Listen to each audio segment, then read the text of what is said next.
चलो भाई, कल तक का हम लोग का जो बेसिक कॉन्सेप्ट था उसका स्टार्टिंग वाले पोर्शन ये हो चुका था कंप्लीट, और उससे रिलेटेड आज न्यूमेरिकल्स कंप्लीट करने वाले हैं। ठीक है, ज्यादा नहीं है, 5-6 न्यूमेरिकल्स तो होंगे मे बी, देखते हैं कितने हैं। इजी है, थोड़ा सा सॉल्व करने की कोशिश करना, क्योंकि खास करके बायो वालों, मैथ्स वालों का झंझट नहीं होगा, मैथ्स वाले तो ओवरऑल बना डालेंगे जिसको भी समझ में आ गया। बाकी बायो में जो वो क्वेश्चंस मतलब जो नंबर्स रहेंगे उनको सॉल्व करने की कोशिश करना। अभी पहले मैं तो सॉल्व करके आंसर ले ही आऊंगा, ठीक, पहले तुम लोग उसको ट्राई करोगे। ठीक है, चलो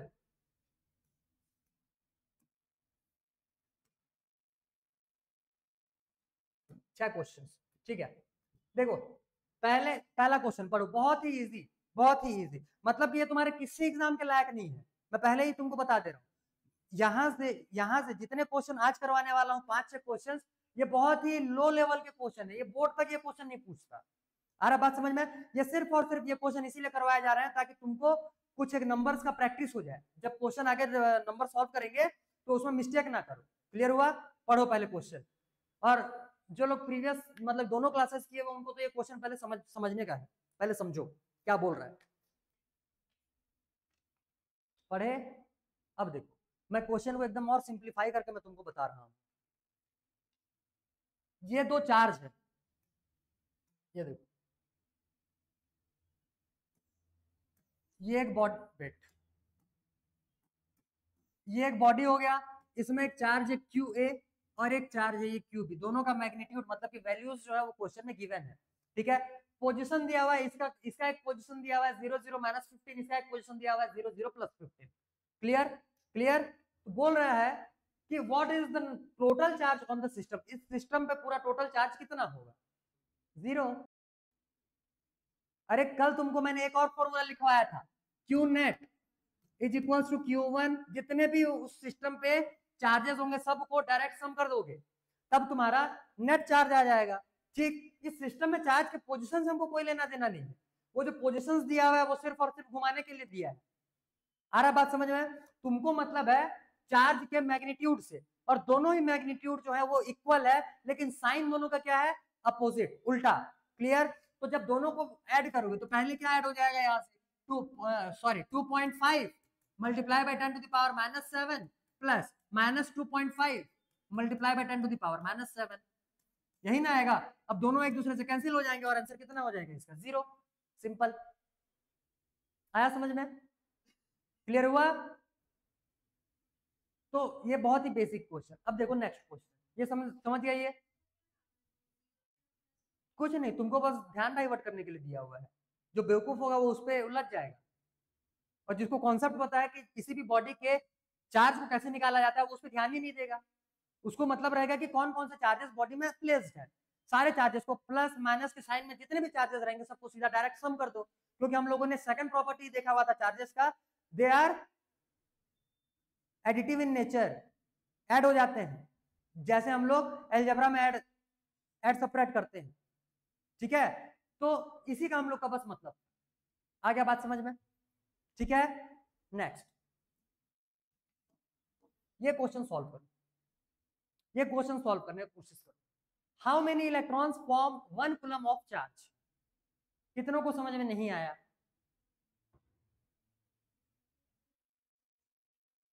हाँ, 1 कूलम चार्ज में कितने इलेक्ट्रॉन्स होते हैं? How many electrons form 1 coulomb charge, कितने इलेक्ट्रॉन्स मिल करके 1 कूलम चार्ज बनाएंगे, ये हम लोग को देखना है। बहुत ही इजी, देखो ध्यान से,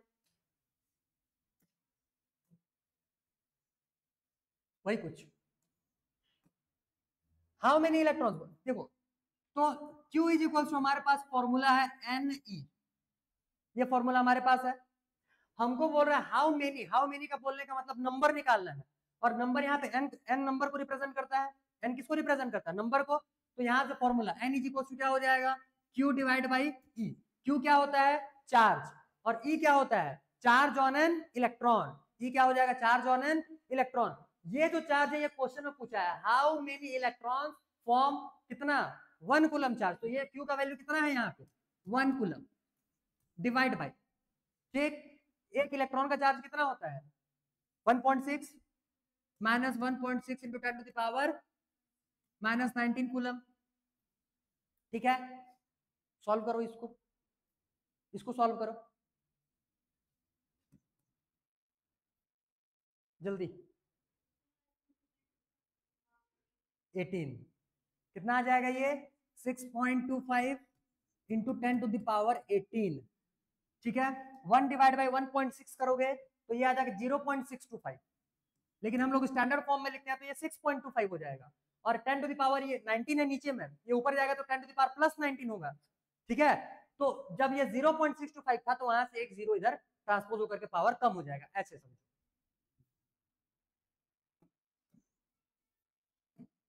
ऐसे समझो इक्वल टू सबसे पहला ये 1 डिवाइड बाई 1.6 है 1 डिवाइड बाई 1.6 नीचे में पॉइंट है नीचे का जब पॉइंट हटाते हैं तो इसको एक काम कर सकते हैं ये 1.0 होगा कि नहीं होगा हम लोग अपने से कर सकते हैं ये पॉइंट को इधर आगे खिसका तो ये पॉइंट इधर आगे खिसका तो पॉइंट गायब हो गया फिर तो बचेगा क्या 10/16 ठीक तो 10/16 जब इसको 10 डिवाइड बाई 16 जब करोगे तो इसका आंसर आएगा 0.625 ठीक है अब ये हो गया 0.625 ये हो गया 0.625 इंटू 10 टू द पावर -19 नीचे में इसको ऊपर लेकर के जाओगे तो 10 टू द पावर 19 हो जाएगा और ये माइनस का साइन था इसको लगा सकते हो छोड़ भी सकते हो क्योंकि हमको नंबर निकालना है ठीक है नेक्स्ट इक्वल टू जब इसको स्टैंडर्ड फॉर्म में लिखा जाता है स्टैंडर्ड फॉर्म में लिखने का मतलब जो डेसिमल नंबर होते हैं 1 और 9 के बीच में होने चाहिए 1 और 10 के बीच में होने चाहिए क्लियर तो इसको 1 और 10 ये तो 1 से छोटा हो गया ना तो इसको 1 और 10 के बीच में लिखने के लिए क्या करेंगे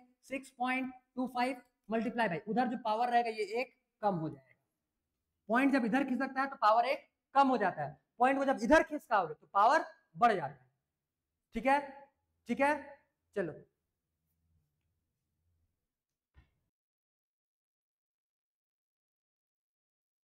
हो गया नेक्स्ट इसको सॉल्व करने की कोशिश करो ये तो इजी है calculate the charge carried by 12.5 into 10 to the power 8 electrons formula तुमको वही यूज करने हैं किसका वैल्यू क्वेश्चन में गिवन है पहले वो आइडेंटिफाई करो उसको ले जाकर के फॉर्मूले में पुट करना है सबसे पहला तो calculate the charge carried by इतना इलेक्ट्रॉन बोल रहे हैं तो क्या दिया हुआ है नंबर ऑफ इलेक्ट्रॉन्स मतलब n का वैल्यू गिवन है ठीक और E का वैल्यू तुमको पता ही है रखो दोनों वैल्यूज और निकालो Q का वैल्यू कितना है -10 ठीक है -2 लेगा ना उसको -1.6 लेना था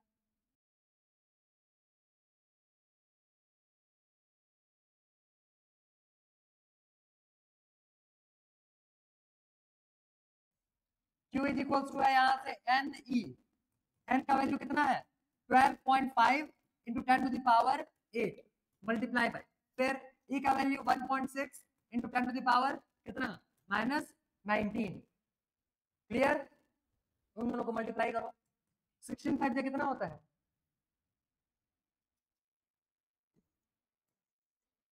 16 2 जा 32 और 8 ये 40 04 और 16 1 जा 16 और ये 4 हो जाएगा ये 20 ये आ गया इतना पॉइंट के बाद यहाँ पे एक डिजिट पॉइंट के बाद यहाँ पे एक डिजिट तो ये 2 डिजिट के पहले में यहाँ पे पॉइंट लगेगा ये हो गया इतना मल्टीप्लाई बाय ये हो जाएगा 10 टू द पावर -19 प्लस 8 कितना हो जाएगा -11 कितना हो जाएगा ये -11 तो ये हो गया -11 कोई डाउट इसमें कोई डाउट नहीं ना अब देखो ये एक्चुअली में ये नेगेटिव था तो इसका आंसर भी फाइनली नेगेटिव में ही आना रहेगा तो ये नेगेटिव में ले आए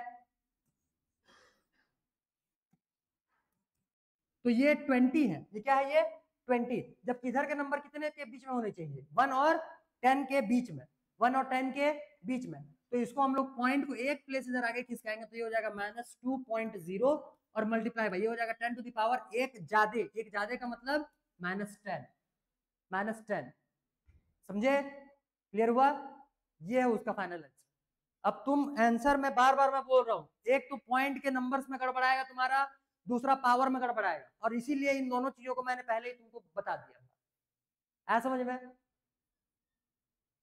बन जाएगा छापो जल्दी छापो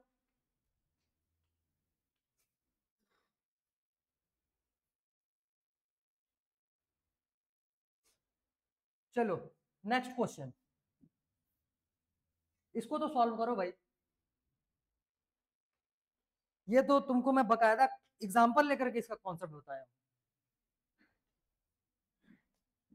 Can an object have a charge of 2.8 into 10 to the power minus 18 coulomb? Justify your answer.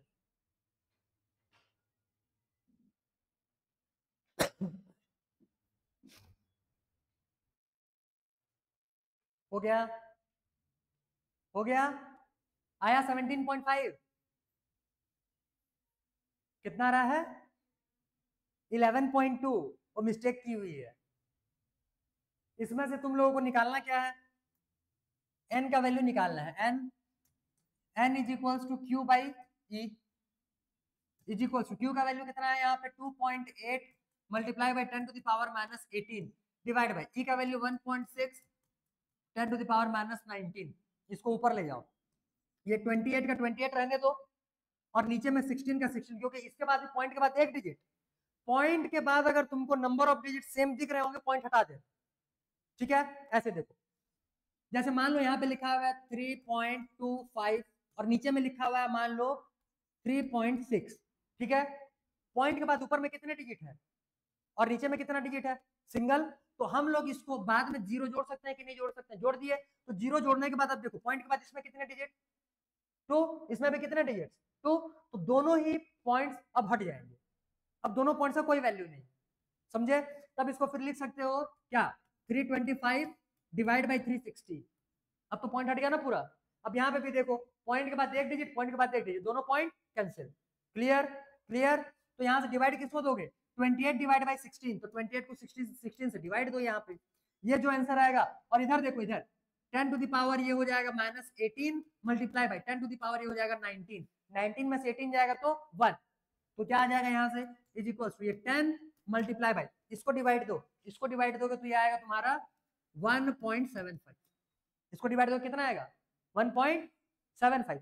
अरे ये डिवाइड दे लोगे ना, किसको भी डिवाइड दूं, नहीं, चलो तो ये कितना आएगा 1.75, यही 1.75 इंटू 10, इसको जब निकालोगे तो ये कितना आ जाएगा 17.5। ये है तुम्हारा आंसर फाइनल। और n का वैल्यू यहाँ पे 17.5 आया हुआ है, ये डेसिमल नंबर है, इसका मतलब n का वैल्यू अगर इंटीजर में नहीं आएगा तो ये चार्ज ट्रांसफर कर पाना पॉसिबल नहीं होगा। क्लियर, ठीक। अब इसके बाद नेक्स्ट देखो, पढ़ो क्वेश्चन पढ़ो।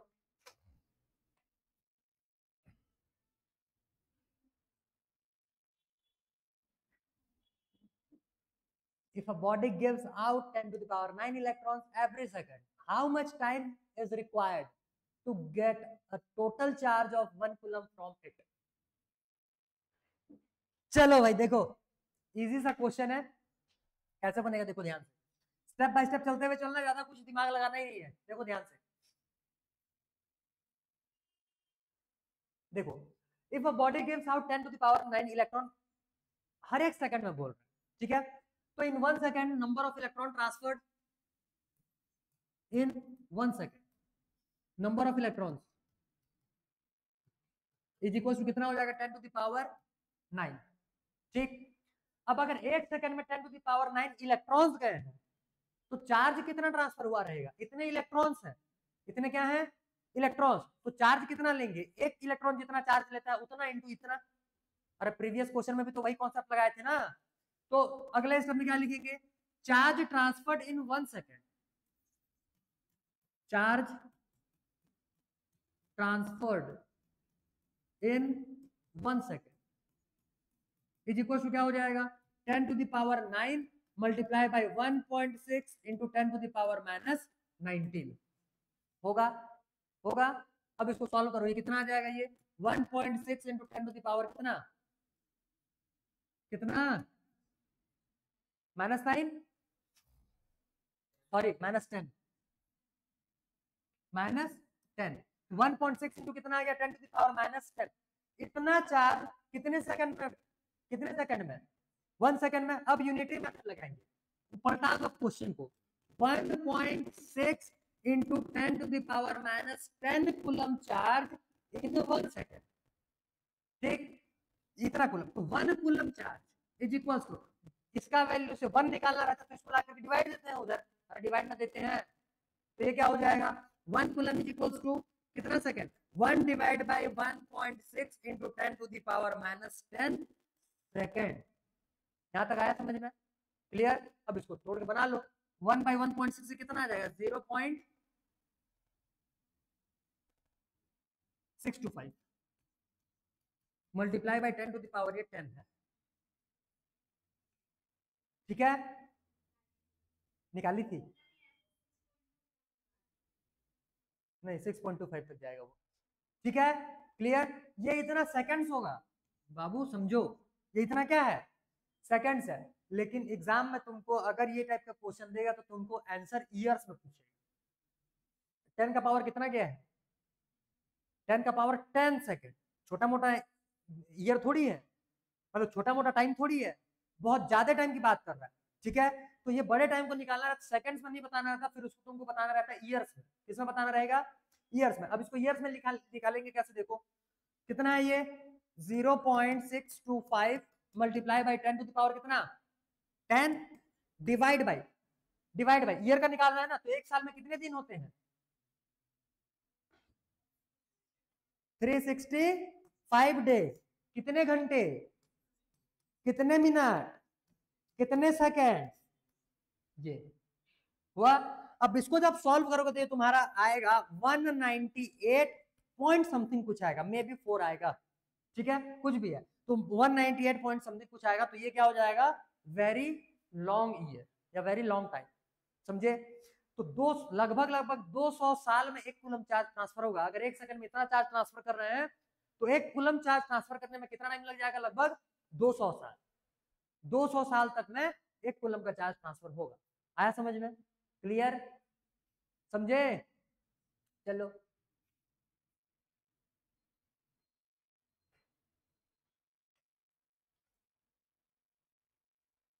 ठीक, चलो भाई तो इतने में से न्यूमेरिकल्स जो थे हम लोग के हो गए कंप्लीट आज के लिए। बहुत ही बेसिक लेवल के क्वेश्चन लाया हुआ था ताकि तुमको थोड़ा सा ये एक्सपीरियंस हो जाए कि नंबर्स कैसे हम लोग को सॉल्व करने हैं, खास करके 10 के पावर वाले क्वेश्चन और ये डेसिमल वाले। तुमको हर जहां पे भी न्यूमेरिकल्स दिखेगा इस टाइप के क्वेश्चन तुमको देखने के लिए मिलेंगे ही मिलेंगे। हालांकि अभी जो आगे के न्यूमेरिकल्स हम लोग करने वाले हैं इतने खतरनाक नहीं होंगे।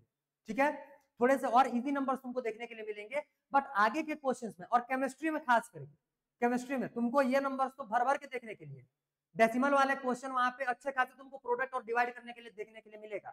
क्लियर? तो थोड़ा सा प्रिपेयर हो जाओ, अपने आप को ऐसे नंबर्स के साथ थोड़ा सा अटैच करो, तब जाकर के समझ पाओगे कि ये नंबर्स कैसे सॉल्व होते हैं। बात समझे?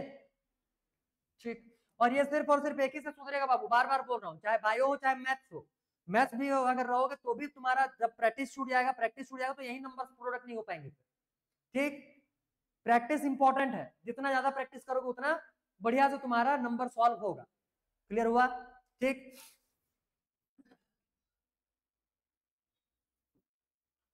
ठीक है, फिर चलो टाइम ये भी है। अब हम लोग चालू करेंगे कूलम्स लॉ।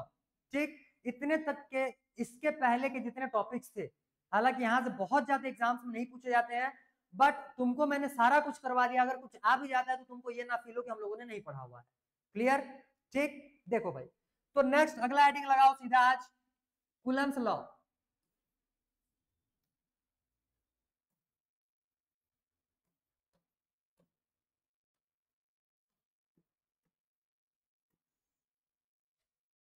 कूलम्स लॉ, एक second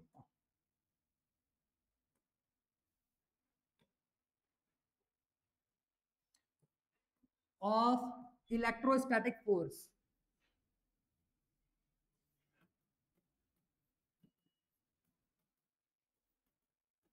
force between two charges.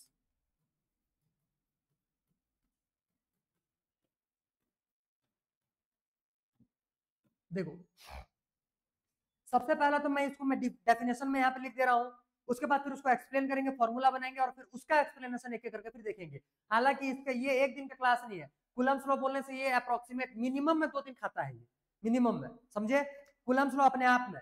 ठीक है, फिर कूलम्स लॉ देखेंगे, क्योंकि कूलम्स लॉ देखेंगे, इसका वेक्टर फॉर्म देखेंगे, इसके यूनिट्स देखेंगे, फिर इसमें परमिटिविटी करके एक नया तुमको एक क्वांटिटी देखने के लिए मिलने वाला है वहां पे। क्लियर? तो इस हिसाब से ये थोड़ा सा लेंथी खींचाता है, और ऊपर से इसके न्यूमेरिकल्स में हम लोग को फिर आगे देखने रहेंगे। ठीक है इतना। चलो तो कूलम्ब्स लॉ पहले इसका डेफिनेशन देखते हैं। देखो क्या हो जाएगा, द मैग्नीट्यूड ऑफ फोर्स, साथ साथ लिखते चलो, the magnitude of force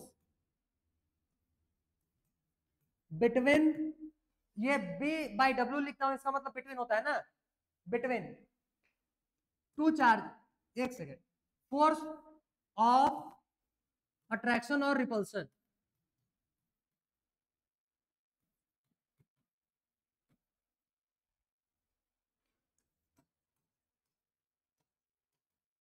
attraction of or repulsion between two charges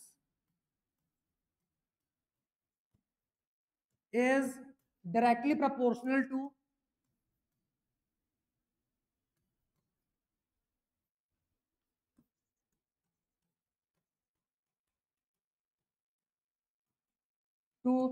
the product of the magnitudes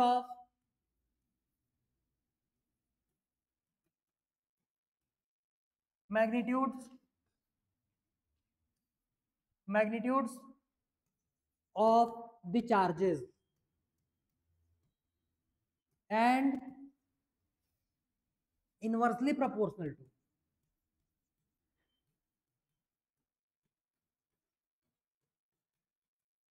and inversely proportional to the square of the distance between them.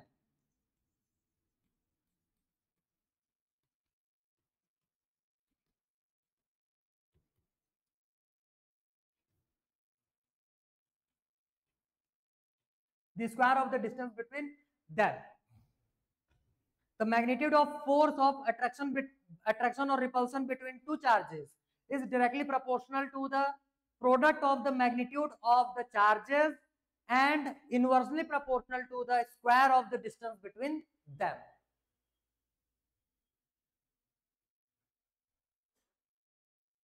लिखे? Clear? ठीक, अब देखो ये, इसको मैं मिटा रहा हूं, ये लिख लिया ना पूरा, इसको मैं मिटा रहा हूं। देखो तो ये डेफिनेशन जो है ये क्या बोल रहा है, जैसे मान लो कोई सा भी दो चार्ज ले लिए, कोई सा भी दो चार्ज, अगर प्लस क्यू एक चार्ज यहाँ ले लिए और प्लस क्यू एक चार्ज यहाँ ले लिए, अच्छा वो जो टू चार्जेस लिखे हो ना, टू चार्जेस लिखे हुए हो, तो टू चार्जेस में चार्जेस से जस्ट पहले मैं पॉइंट लगा लूं, मतलब 2 point charges, 2 point charges, 2 point charges. तो अब देखो ध्यान से, यहाँ पे जैसे मैं एक प्लस क्यू और इधर एक प्लस क्यू चार्ज ले, तो इनके बीच में कौन सा फोर्स लगेगा, अट्रैक्शन का कि रिपल्सन का? रिपल्सन का फोर्स लगेगा। क्या लगेगा? रिपल्सिव फोर्स लगेगा, क्योंकि ये दोनों के दोनों क्या है, सिमिलर चार्जेस, और सिमिलर चार्जेस एक दूसरे को रिपेल करते हैं। क्लियर? सिमिलर चार्जेस एक दूसरे को रिपेल करते हैं, तो इन दोनों के बीच में रिपल्सन का ही फोर्स लगने वाला है। क्लियर हो गया? तो जैसे मान लो इन दोनों के बीच में जो रिपल्सन का फोर्स लगेगा, पहला पॉइंट ये बोलता है कि जो ये फोर्स होगा ये directly proportional to the magnitude of the charges. इसका वैल्यू कितना? क्यू, उसका भी वैल्यू कितना? क्यू। मान लो ये है Q1 और इसको मान लेते हैं Q2, तब के केस में कितना कितना हो जाएगा, Q1 और Q2। क्लियर हुआ? क्लियर हुआ? तो पहला पॉइंट बोलता है कि force is directly proportional to the magnitude of the charges, product of the magnitude of the charges. Clear? Second point ये बोलता है, मान लो इन दोनों ही चार्जेस के बीच का जो डिस्टेंस है ये r है, दोनों चार्जेस के बीच का डिस्टेंस r है, तब के केस में सेकंड पॉइंट ये बोल रहा है कि इनके बीच में जो फोर्स है, ये फोर्स इज इनवर्सली प्रोपोर्शनल को 1 बाई करके लिखते हैं। ठीक है, इनवर्सली प्रोपोर्शनल को 1 बाई करके लिखते हैं, तो 1 बाई क्या हो जाएगा, स्क्वायर ऑफ द डिस्टेंस, मतलब r स्क्वायर। क्लियर हो गया? ठीक है, तो ये तुम्हारा दोनों पॉइंट्स बता रहा था, कौन सा थ्योरम, सॉरी कौन सा लॉ, कूलम्ब्स लॉ। ठीक है, क्लियर? अब देखो इन दोनों का अगर हम लोग कंबाइन, अब एक चीज और यहाँ पे थोड़ा समझ लो, तो जैसे यहाँ पे हम लोगों ने ये जो Q1 और Q2 लिया हुआ है, क्या लिया हुआ है, Q1 and Q2 are point charges. अब देखो किसी भी चार्ज को पॉइंट चार्ज हम लोग कब बोलते हैं, किसको पता है पॉइंट चार्ज कब बोलते हैं? नहीं, इधर पीछे पीछे पीछे, जैसे किससे,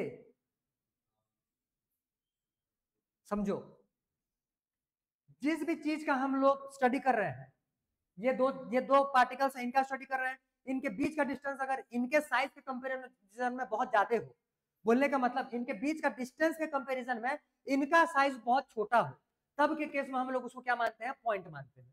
क्लियर हुआ? क्लियर हुआ? जैसे हमारा सोलर सिस्टम ले लिए, सोलर सिस्टम तो बहुत बड़ा है, ठीक। यहाँ के अगर दो प्लैनेट्स लोगे तो दो प्लैनेट्स के बीच का डिस्टेंस भी बहुत ज्यादा हो जाएगा, और उनके कंपैरिजन में जो प्लैनेट्स हैं, प्लैनेट्स का साइज छोटा होगा। क्लियर? तो प्लैनेट्स के बीच का डिस्टेंस उनके साइज के कंपैरिजन में बहुत ज्यादा है, इस वजह से हम लोग प्लैनेट्स को जब स्टडी करेंगे तो कैसा उनको मानेंगे, पॉइंट मास। क्लियर हुआ? उनको क्या माना जाएगा, पॉइंट मास। कोई डाउट इसमें? तो ऐसे ही पॉइंट चार्ज लिया जाता है जब डिस्टेंस के कंपैरिजन में जो बॉडी है उसका साइज बहुत छोटा हो, तब के केस में उसको हम लोग पॉइंट साइज का एज्यूम करते हैं। कोई डाउट इसमें? अब नहीं ना? समझ गया? ठीक। फिजिक्स है, एक एक चीज एक्सप्लेन पूरा रहना चाहिए तुम्हारे दिमाग में, बात समझे? कोई सा भी चीज डाउट हो तो तुरंत पूछा करो, ये हो जाएगा। अब इन दोनों को अगर कंबाइन करके लिखते हैं हम लोग, तो यहाँ से ये क्या हो जाएगा, F is directly proportional to Q1 Q2 divide by R square. तो इसको और एक्सपेंड करेंगे तो हो जाएगा F is equals to K Q1 Q2 divide by R square, where K is equals to, इसमें लिखना K जो रहता है ये इलेक्ट्रोस्टैटिक फोर्स कांस्टेंट होता है। क्या होता है? इलेक्ट्रोस्टैटिक फोर्स कांस्टेंट, या फिर इसी को हम लोग बोलते हैं कूलम्स कांस्टेंट। कूलम्स लॉ में कांस्टेंट यूज हुआ है, तो इसके दो नाम क्या हो जाएगा, एक तो हो जाएगा इलेक्ट्रोस्टैटिक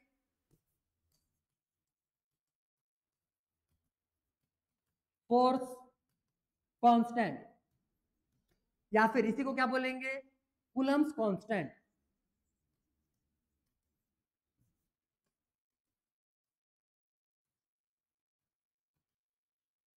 कूलम्स कांस्टेंट, ठीक है। आज एक वैल्यू याद कर लेना, लिख रहा हूं यहीं पे, के का जो वैल्यू रहता है फॉर, एक सेकेंड इसको मिटाएं, इसको मिटाएं, देखो के का जो वैल्यू होता है ये होता है 9 इंटू 10 टू दावर 9। यूनिट अभी नहीं लिख रहा मैं वहां पे, अब भी यूनिट तुम लोग निकालोगे, यूनिट वहां पे लिखेंगे अभी के का यूनिट, ठीक है। समझे? K is equal to 9 into 10 to the power 9। Clear? ये उसका मैग्नीट्यूड है, समझे? आया बात समझ में ये? और के का जो वैल्यू रहता है ये समझो, इसके बारे में हम लोग कल डिस्कस कर, मतलब नेक्स्ट क्लास में। के इज इक्वल टू हो जाएगा 1/4 पाई एप्सिलॉन, इसको एप्सिलॉन पढ़ा जाता है, ठीक है। इसको क्या पढ़ते हैं, एप्सिलॉन। इसके बारे में डिटेलिंग हम लोग नेक्स्ट क्लास में देखेंगे। ये जो रहता है इसको परमिटिविटी बोला जाता है, क्या बोलते हैं इसको, परमिटिविटी। क्लियर?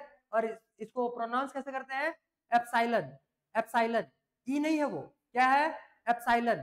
क्लियर हुआ? तो के का वैल्यू होता है 1/4 पाई एप्सिलॉन, और के का वैल्यू होता है न्यूमेरिकल में कितना, 9 इंटू 10 टू दावर 9, ठीक है। यूनिट निकाल के बताओ मेरे को के का, पहले तो ये, हाँ के का यूनिट निकाल के बता दो, कौन निकाल रहा है, सभी निकालो भाई, निकालो। अरे पैदल लो, यहां से के सारे वैल्यू को ट्रांसपोज करो ना। फोर्स का यूनिट न्यूटन मीटर स्क्वायर पर कूलम स्क्वायर, सिंपल। क्या हो जाएगा इसका, न्यूटन मीटर स्क्वायर पर कूलम स्क्वायर, ये हो जाएगा के का यूनिट। कम से कम यूनिट निकालना तो सीख लो गधों, कैसे करोगे, हो गया, ठीक। तो ये है कूलम्स लॉ, ये क्या है, कूलम्स लॉ। यहाँ पे के ये एप्सिलॉन जो रहता है इसके बारे में थोड़ा सा डिटेलिंग देखेंगे। एप्सिलॉन जो रहता है इसको बोलते हैं परमिटिविटी, परमिटिविटी में फिर हम लोग देखेंगे permittivity of air and vacuum, एक अलग होगा जिसको कि हम लोग रिप्रेजेंट करते हैं, अभी खाली सुन लिए रहो, उसको रिप्रेजेंट करेंगे एप्सिलॉन नॉट से, ठीक। स्कूल में अगर ये पढ़े हुए रहोगे तो तुमको ये वाला वैल्यू याद रहेगा, एप्सिलॉन याद नहीं रहेगा, ठीक है। एप्सिलॉन नॉट याद रहता है क्योंकि हम लोग इसी का यूज करने वाले हैं, लेकिन ये डायरेक्टली नहीं आता, ये यहाँ से हमको लाना पड़ेगा, और कैसे आता है वो भी बताऊंगा। एक तीन चीज हम लोग का होता है, एक होता है ये एप्सिलॉन, एक होता है एप्सिलॉन नॉट, एक होता है एप्सिलॉन आर, ये एक्चुअली में एप्सिलॉन एम है, मतलब एप्सिलॉन ऑफ मीडियम। क्लियर? और एक होता है रिलेटिव परमिटिविटी, ये रिलेटिव परमिटिविटी, ये परमिटिविटी ऑफ मीडियम, ये क्या है, परमिटिविटी ऑफ मीडियम। और ये हो जाएगा परमिटिविटी ऑफ एयर और वैक्यूम, क्या हो जाएगा ये, परमिटिविटी ऑफ एयर और वैक्यूम। क्लियर हुआ? इन तीनों के बीच में हम लोग नेक्स्ट क्लास में रिलेशन बनाएंगे, ठीक। और उसी से फिर हम लोग ये इसको और आगे डिटेल में जाकर के फिर सॉल्व करेंगे, और फाइनली फिर के का वैल्यू हम लोग निकाल करके लाएंगे 1/4 पाई एप्सिलॉन नॉट, और इसी का यूज हमको पूरे चैप्टर में करना है, इसी का यूज हमको पूरे चैप्टर में करना है। ठीक है, समझ गए इतना? क्लियर है? तो देखो कूलम्स लॉ इतना ही है, कूलम्स लॉ के बाद सॉरी कूलम्स लॉ इतना ही है बोलने का मतलब खाली उसका स्केलर फॉर्म इतना है, अभी उसका वेक्टर फॉर्म बचा है, इसको थोड़ा सा और इलेबोरेट करेंगे वो नेक्स्ट क्लास में आ जाएगा। इतना समझ में, इतने में कोई डाउट तो नहीं होना चाहिए। ये फॉर्मूला एकदम इंपॉर्टेंट है, ये फॉर्मूला पूरा रट्टा मार लो, क्योंकि इसी फॉर्मूले का यूज हम लोग अभी और आगे में करने वाले हैं। ये एक फॉर्मूला हो गया फोर्स के लिए, ठीक है। अभी इसके बाद फिर हम लोग देखेंगे इलेक्ट्रिक फील्ड, ये तो हम लोग चार्जेस देख रहे थे, इसके बाद क्या देखेंगे? Electric field. इलेक्ट्रिक फील्ड में इसी का यूज करेंगे, इसी फॉर्मूले का यूज करेंगे इलेक्ट्रिक फील्ड में। आ रहा बात समझ में? इसी से डिराइव होगा इलेक्ट्रिक फील्ड का फॉर्मूला। कोई डाउट? बन जाएंगे अब? ठीक, चलो